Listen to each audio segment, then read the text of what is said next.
A brand that ranked dead last in J.D. Power's quality study, worse than every automaker they track, just improved by 121 points in a single year. That's the biggest quality jump J.D. Power has ever recorded. And they're not the only ones. 5 brands the internet told you to avoid are now posting reliability scores that beat Toyota, Honda, and BMW. Here is the real 2025 and 2026 data from J.D. Power and Consumer Reports behind every single one of them. Not a fairy tale, not a marketing campaign. Actual measured improvement backed by hundreds of thousands of surveyed vehicles. But before you run to a dealership, there is a catch. A couple of these improvements come with serious asterisks, and they could still cost you thousands. Number 5. Chevrolet. Chevy isn't the flashy pick on this list, and that's kind of the point. In J.D. Power's 2025 Vehicle Dependability Study, which measures how vehicles hold up after 3 years of ownership, Chevrolet averaged 169 problems per 100 vehicles. That placed Chevrolet 6th out of 30 brands, above Honda, above Kia, above BMW, and above Ford. In initial quality, Chevy placed 5th overall and won 5 segment awards, tied for the most of any brand. The Silverado won its segment in both short-term and long-term quality studies. The Tahoe did the same. The Trax earned above-average reliability from Consumer Reports, a 4 out of 5 from RepairPal, and Cars.com named it Best Car of 2024. Now here is the honest part. Chevy's newer redesigned models are a different story. The 2025 Equinox scores well below average in Consumer Reports. The Blazer electric vehicle has below average reliability. And every single GM Ultium platform electric vehicle except the Equinox electric vehicle has reliability problems, including battery failures and climate system issues. So the pattern is clear. If it is a proven, mature Chevy model, the data says it is genuinely dependable. If it is a brand new redesign or an Ultium platform electric vehicle, proceed with caution. But this next brand has an even wilder redemption story, because they fixed the one specific problem everyone hated them for. Number 4. Nissan. If you have spent any time on car forums in the last decade, you know the reputation. Nissan CVT transmissions had premature failures, class action lawsuits, and transmissions failing at 60,000 miles. It was bad enough that Nissan CVT became shorthand for do not buy. So what happened? Starting around 2020, Nissan overhauled the Xtronic CVT with wider gear ratios, improved cooling, stronger internal components, and updated software. The company also redesigned the Rogue and the Pathfinder on an entirely new platform. The results showed up in the data. In J.D. Power's 2025 initial quality study, Nissan scored 169 problems per 100 vehicles. That was number 1 among all mass-market brands, and second overall behind only Lexus. The Sentra and the Altima both won their segments outright. Consumer Reports bumped Nissan up to 6th place with a 9-point jump, the second biggest improvement of any brand in the survey. But here is where we keep it real. Initial quality only measures the first 90 days.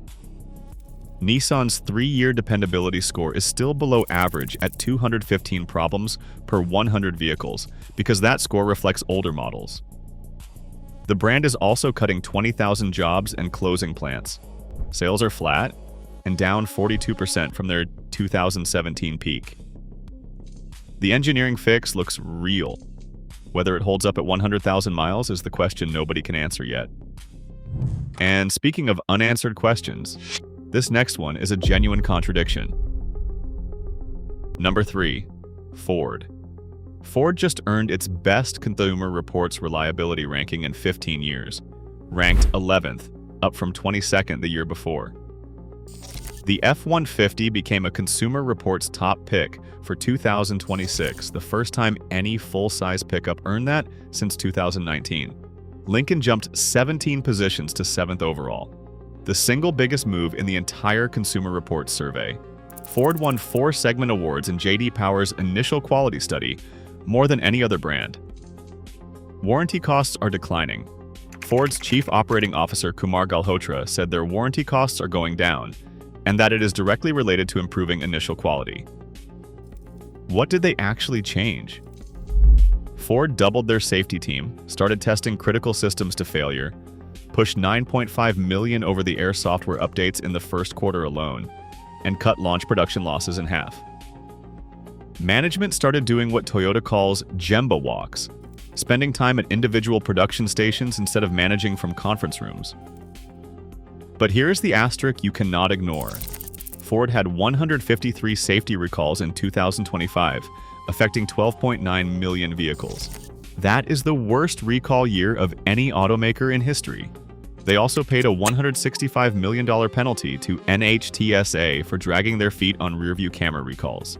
Ford says roughly 40 of those were over-the-air software patches, and that the high number reflects a deliberate cleanup under an NHTSA consent order. Consumer Reports reporter Jake Fisher backed them up, saying, "If you have not driven a Ford or Lincoln recently, the driving dynamics and interior comfort are genuinely impressive." So, are they getting better? The data says yes. But that recall number should give anyone pause. Now, the next brand, the improvement was not just big, it was historic. Number 2, Dodge. In the 2024 J.D. Power Initial Quality Study, Dodge scored 301 problems per 100 vehicles. Dead last. Not just last, but 50 points worse than the next worst brand. It was historically bad. 1 year later, in 2025, Dodge scored 180 problems per 100 vehicles. 7th overall and above the industry average. That's a 121-point improvement. That is the single largest quality jump J.D. Power has ever recorded for any brand. Part of the reason is personnel. Stellantis hired Yuri Rodriguez as their Senior Vice President of Quality for North America, a leader with roughly 30 years in Toyota and Nissan quality operations. They also hired over 2,000 engineers during 2025 and reorganized their entire quality management structure. But we need to put a massive asterisk on this one.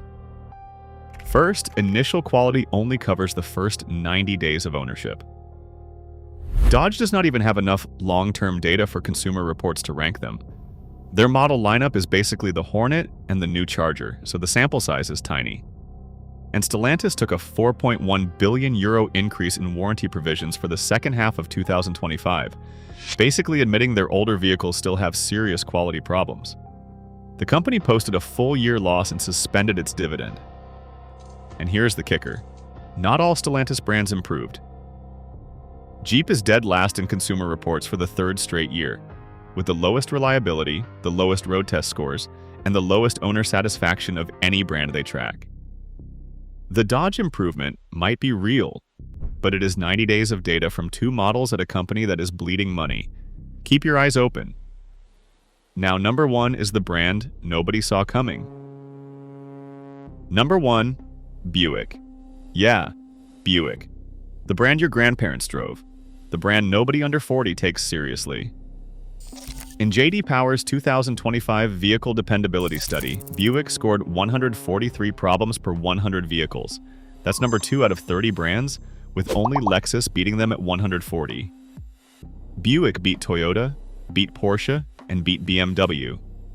Buick beat every other domestic brand by a wide margin. In Consumer Reports, Buick scored 51 out of 100, ranked 8th, and earned the title of highest-ranked domestic brand for the second year running. The Encore GX scored 60 out of 100 in reliability. The Envision scored 61. Both placed in the top 3 in their J.D. Power segments, and the market noticed. Buick's first half 2025 sales jumped 29%, with 74% of buyers being first-time Buick customers. That is not brand loyalty. That is conquest. People are crossing over because the data is too good to ignore. So how did the so-called boring brand pull this off? Consumer Reports reporter Jake Fisher explains it simply. Having an older lineup almost always helps when it comes to reliability.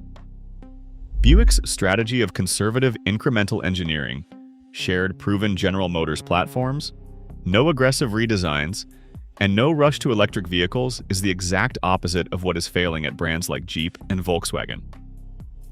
Volkswagen, by the way, ranked dead last in JD Power dependability, with 285 problems per 100 vehicles.